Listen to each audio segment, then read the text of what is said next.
وبركاته نحمده ونصلي على رسوله الكريم أما بعد قال الله تبارك وتعالى ولا تهنوا ولا تحزنوا وأنتم الأعلون إن كنتم مؤمنين আমরা সবাই একবার দরুদ শরীফ পড়ি اللهم صل على سيدنا مولانا محمد وعلى آله وأصحابه وبارك وسلم জুলাই বিপ্লবে উলামায়ে কেরামের অবদান আমাদের করণীয় শীর্ষক জাতীয় উলামা মাশায়েখ আইম্মা পরিষদ লালমাই উপজেলা শাখার আজকের এই সেমিনারের সম্মানিত সভাপতি, জাতীয় উলামা মাশায়েখ আইম্মা পরিষদ লালমাই উপজেলা শাখার সম্মানিত সভাপতি মুফতি মোহাম্মদ তোহা, মঞ্চে উপস্থিত আজকের এই সেমিনারের সম্মানিত প্রধান অতিথি, আপনাদের এলাকার কৃতি সন্তান, বাংলাদেশের জনপ্রিয় নেতা মুফতি শামসুদ্দৌলা আশরাফী সাহেব সহ হেফাজতে ইসলাম, বাংলাদেশ জামায়াতে ইসলামী, বাংলাদেশ খেলাফত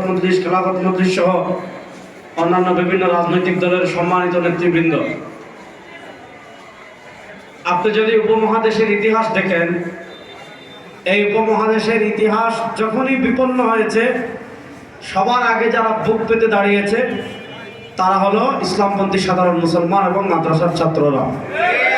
আপনারা দেখেন, ব্রিটিশ সাম্রাজ্যবাদের বিরুদ্ধে লড়াই করেছি আমরা, ইস্ট ইন্ডিয়া কোম্পানির বিরুদ্ধে বুক টান করে দাঁড়িয়েছিলেন আমাদের আকাবিররা, পাকিস্তান প্রতিষ্ঠান আন্দোলনের নেতৃত্ব দিয়েছেন আমাদের আকাবিররা, স্বাধীনতা যুদ্ধে বাংলাদেশের উলামায়ে কেরামের একটা বিশাল অংশ নেতৃত্ব দিয়েছেন। স্বাধীনতার পরে 1971 সাল থেকে নিয়ে আজকে 2025 সাল পর্যন্ত বাংলাদেশে যতবার ইসলাম দেশ ও মানবতা বিপন্ন হয়েছে সবার আগে দেশকে ভালোবেসে যারা রাস্তায় নেমে এসেছে, ইসলামকে ধারণ করে যারা রাস্তায় নেমে এসেছে তারা হলো এদেশের ইসলামপন্থী সাধারণ তৌহিদবাদী মুসলমান। 2024 জুলাই আগস্টের গণবিপ্লব, এটা বাংলাদেশের ফ্যাসিবাদ বিরোধী একটা আন্দোলনের সমাপ্তি হয়েছে। আপনারা দেখেছেন ফ্যাসিবাদ বিরোধী আন্দোলন আলেমরা 2008 থেকেই করেছেন। শেখ হাসিনা 2008-এ ক্ষমতায় আসার পর আপনি 2011-তে নারী কমিশন, 2013-তে হেফাজত, 2016-তে থেমিস মূর্তি বিরোধী আন্দোলন, 2021-এর মুদি বিরোধী আন্দোলন, 2024-এর জুলাই আগস্টের গণবিপ্লব, সব জায়গায় দেখবেন উলামায়ে কেরাম সব কিছু ভুলে সবার আগে রাজপথে ছিলেন। এবং আমরা এটাও বলি, আমরা এটা মনে করি না 2024-এর জুলাই আগস্টের গণবিপ্লবের পর বাংলাদেশ পরিপূর্ণ স্বাধীন হয়ে গিয়েছে, এটা আমরা বলি না। আমরা দেখছি এক দলকে আমরা তাড়িয়েছি, আরেক দলের আনাগোনা আমরা লক্ষ্য করছি। আমরা ভারতকে তাড়িয়েছি, কিন্তু আমরা ওয়াশিংটনের আনাগোনা লক্ষ্য করছি।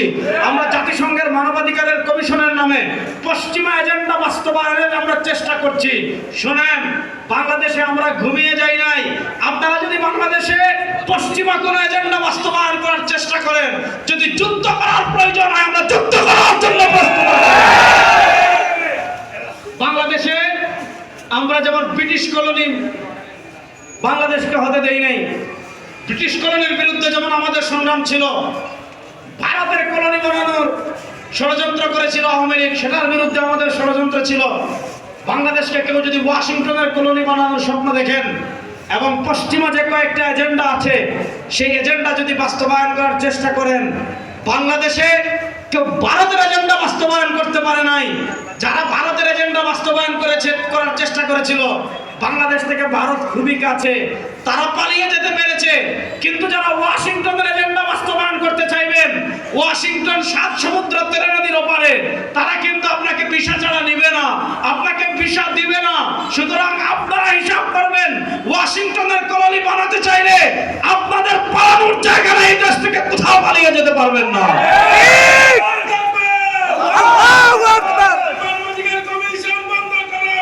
শুনেন, পৃথিবীর 16 থেকে 19টা রাষ্ট্রে মানবাধিকারের কমিশনের কার্যালয় আছে। আপনি যদি তালাশ করে দেখেন, সেই সবগুলো রাষ্ট্রের বেশিরভাগ যুদ্ধ কবলিত, অথবা গৃহযুদ্ধ হচ্ছে, অথবা জাতিগত দ্বন্দ্ব আছে, অথবা আপনি দেখবেন ওই রাষ্ট্রগুলোতে চরম পর্যায়ের দরিদ্র নিপীড়িত রাষ্ট্র, ওইগুলোতে আপনার কি আছে, মানবাধিকারের কমিশনের কার্যালয় আছে। 2-3 দিন আগে বাংলাদেশের 4 জন উপদেষ্টাকে আমি বলে এসেছি একসাথে যে আপনারা যে মানবাধিকারের কার্যালয় প্রতিষ্ঠা করতে চাচ্ছেন, যে সকল কান্ট্রিতে মানবাধিকার কার্যালয় আছে ও সকল কান্ট্রিতে মানবাধিকার প্রতিষ্ঠার পিছনে জাতিসংঘের মানবাধিকার কমিশন কোনো অবদান রাখতে পারে নাই, বরং আমরা উল্টাটা দেখেছি। আপনারা সিরিয়া দেখেন, জাতিসংঘের মানবাধিকারের কার্যালয় আছে, সেখানে তারা বিখ্যাত কুত্তা কষাই ওই বাশার আল আসাদের পক্ষে তারা কাজ করেছে। আপনি দেখবেন পৃথিবীর বিভিন্ন জায়গায় জালিম শাসক যারা আছে ওই জাতিসংঘের মানবাধিকারের কার্যালয়ের নামে তারা তাদের পক্ষে কাজ করেছে। উগান্ডায় তারা কিছু করতে পারে নাই, মুলতানিয়ায় তারা কিছু করতে পারে নাই, কঙ্গোতে তারা কিছু করতে পারে নাই, মেক্সিকোতে তারা কিছু করতে পারে নাই। আপনারা দেখেছেন নেপালে যখন বিদ্রোহ সৃষ্টি হয়েছিল, জাতিসংঘের মানবাধিকার কার্যালয় খোলা হয়েছিল, সেখানে তারা বিদ্রোহীদেরকে হত্যা বৈধ করার জন্য তারা সরকারের পক্ষাবলম্বন করেছিল। এজন্য যে জায়গায় পৃথিবীর যুদ্ধ বিধ্বস্ত, পৃথিবীতে যুদ্ধ বিধ্বস্ত যত রাষ্ট্র আছে, দারিদ্র নিপীড়িত এবং আপনার সাম্প্রদায়িক দাঙ্গা যে সকল রাষ্ট্রে আছে, সে সকল রাষ্ট্রে জাতিসংঘ 1% অবদান রাখতে পারে নাই। বাংলাদেশে তারা আসছে শান্তি প্রতিষ্ঠার জন্য, আসলে তারা বাংলাদেশে শান্তি প্রতিষ্ঠা করতে চায় না। শান্তি প্রতিষ্ঠার আড়ালে পার্বত্য চট্টগ্রামকে বিচ্ছিন্ন করে খ্রিস্টান রাজ্য বানানোর ষড়যন্ত্র করতে চায়। আপনি বাংলাদেশের মানচিত্র ভেঙে ফেলতে চাইবেন, আমরা কি বসে আঙ্গুল চুষব? বাংলাদেশের মানচিত্র রক্ষা করার জন্য আবার যদি যুদ্ধ করার প্রয়োজন হয়, আপনার লালমায়ের তারুণ্য আবার যুদ্ধ করার জন্য প্রস্তুত আছেন না? নয়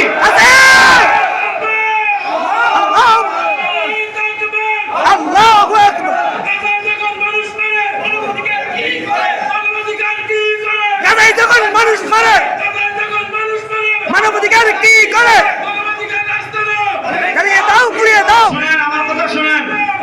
আমার কথা ভালো করে বুঝেন। পৃথিবীতে তারা মানবাধিকার বলতে কি বুঝায়? আচ্ছা বলেন, কেউ যদি আল্লাহকে গালি দেয়, এটা কি তার মানবাধিকার? কেউ যদি ইসলামকে অবমাননা করে, এটা কি তার মানবাধিকার? সমকামিতা, এগুলো কি মানবাধিকার?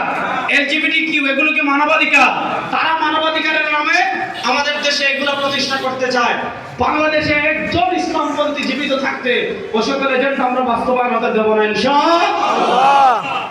এবার আসেন 2024-এর জুলাই আগস্টের গণবিপ্লবে পঙ্গপালের মতো, দেখেন না পুলিশ অফিসার বলেছিল স্যার একটা মারি চাপটা আসে, একটা মরে চাপটা আসে।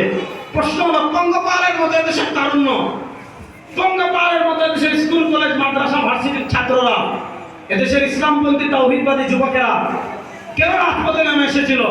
কেন ইসলামী আন্দোলনের আমির বলেছিলেন সবাইকে রাজপথে নেমে আসতে? কেন শাইখা চরমনাই শাহবাগে বিশাল মিছিল নিয়ে গিয়েছিলেন? কেন 5 আগস্ট সর্বপ্রথম শাইখা চরমনাই সৈয়দ মুফতি ফয়জুল করিম লক্ষ জনতাকে নিয়ে প্রথম কারফিউ ভেঙে ঢাকার রাজপথে নেমে এসেছিলেন? নির্বাচন করে এক চাঁদাবাজকে সরিয়ে আরেকজনকে ক্ষমতায় বসানোর জন্য 2024-এর জুলাই আগস্টের গণবিপ্লব হয় নাই।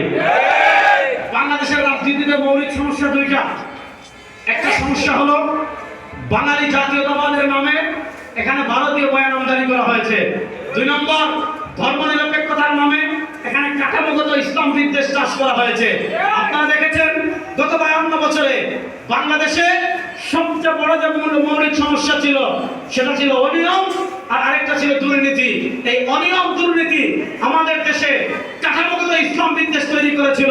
অনিয়ম এবং দুর্নীতি ভারতীয় বয়ান, জাতীয়তাবাদের নামে ভারতীয় বয়ান আমদানি করে অনিয়ম এবং দুর্নীতির শীর্ষে আমাদের দেশ অবস্থান করেছিল।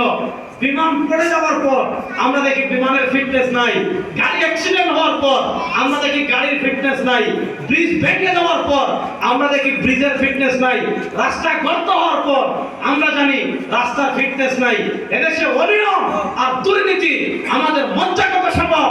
গত 52 বছরে যারা রাষ্ট্র পরিচালনা করেছে তারা কাঠামোগতভাবে রাষ্ট্রীয়ভাবে উৎসব করে চোরের মতো ডাকাতের মতো এই রাষ্ট্রে দুর্নীতি এবং অনিয়মের মহোৎসব ঘটিয়েছিল।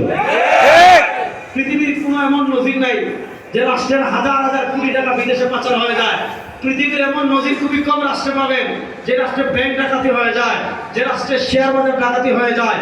পৃথিবীর এমন রাষ্ট্র বহু কম পাবেন যেখানে প্রত্যেক নেতাদের বিদেশে বেগম পড়া আছে, বিদেশে বাড়ি আছে, সন্তানরা বিদেশে পড়ে।